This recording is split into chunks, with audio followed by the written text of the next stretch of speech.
morning. Our route for today is Cebu City, San Fernando, City-Pinamungahan, and then back to Cebu City via Toledo. Gagyan ang kadiri ay? Oo na. Ano, okay pa lagi balik ko. Di pa to simentado? I have ridden this route at least 7 times already. It's a good route since the grades are not that steep, especially if you're starting from San Fernando. However, if you start from Pinamungahan, it can be quite steep right at the end. My pose today are the Limbaga brothers, Camilo and Darwin. Camilo was one of my early friends when I started riding bikes back in 88 or 89. Madalo, bagbabag matabangan. Bagbabag na. Wala na yung parte sa cycling kapoy. After that quick branch of the Pinamungahan market, we're now on our way to Toledo. Camilo was one of the talented riders back in the early 90s. Unfortunately for him, he did not qualify for any of the editions of the Marlboro Tour. But he was very good.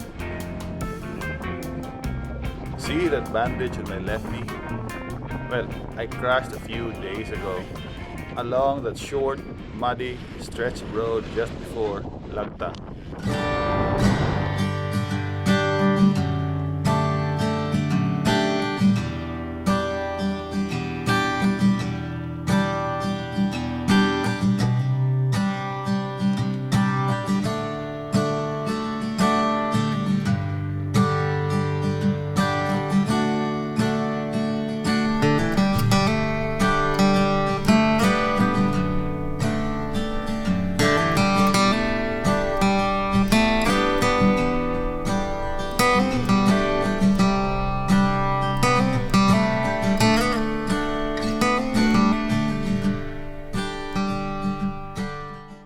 If you are into bike racing, drafting behind another rider is a required skill. However, drafting behind a car or motorbike, while it is one of the best feelings in the world, is inherently dangerous. However, we're all adults here, and it is your decision to draft or not to draft. Now, what is important is that if you do not possess the skill and confidence for drafting, then please don't do it. Know your limitations. Look at this tricycle. The driver here just instantly slows down without giving any signal because obviously he did not know I was behind him. Definitely, it's not the driver's fault. Luckily for me, it was a slow pace. So again, know your limitations.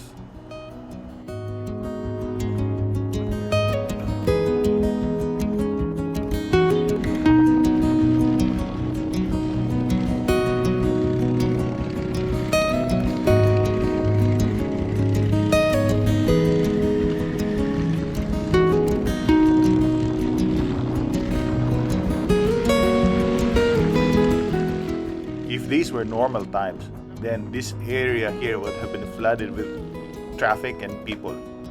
Toledo is a vibrant town, but just goes to show you that the pandemic spares no one.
The climb to Lutupan is one of my favorites. Number one reason is that it is covered by a canopy of trees, especially the early part. Number two, the gradient is not so steep, so it's very doable. And number three, the narrow roads remind me of the old world.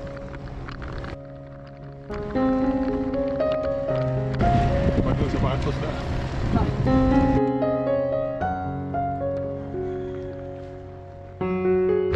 Simbahan sa lutupan. Basta kunsengan.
Kawat sa may Camilo. In the meantime, ako sa may saging. Pila yung saging ni mo? Winter na do. Kiling, palit ka ni Raso. Pila ka po ah? Pao, pila mo pao? Kasi wala man ikabot sa kilo. Ha? Lima lang. I was apprehensive going down Manipis because a few days ago, I had a mini accident. It was raining hard on the way down, so I had to be extra careful.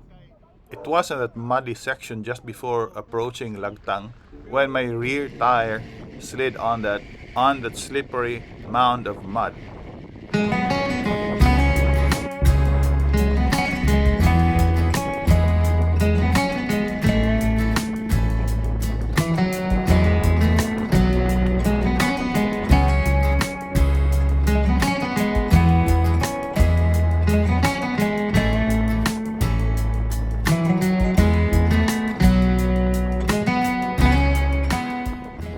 Luckily for me, it was dry at the bottom of the climb. Angry black clouds were swirling above us. Looks like it was waiting for a chance to give our tired bodies a beat down.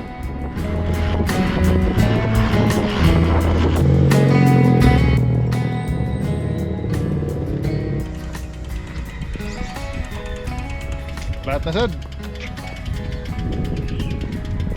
Lahat na dito. Ha? Lahat na dito. Nah, kira ko buhaton ko.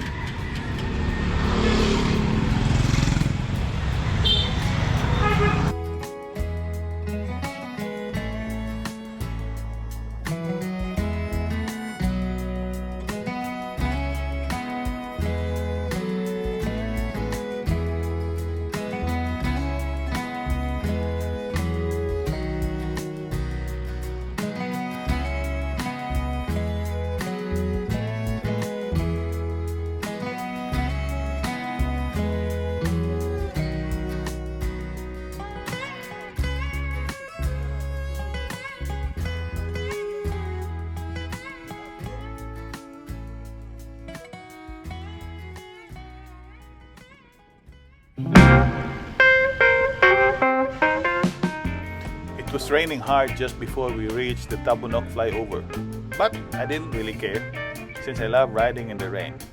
What I don't like is washing my bike after a ride like this.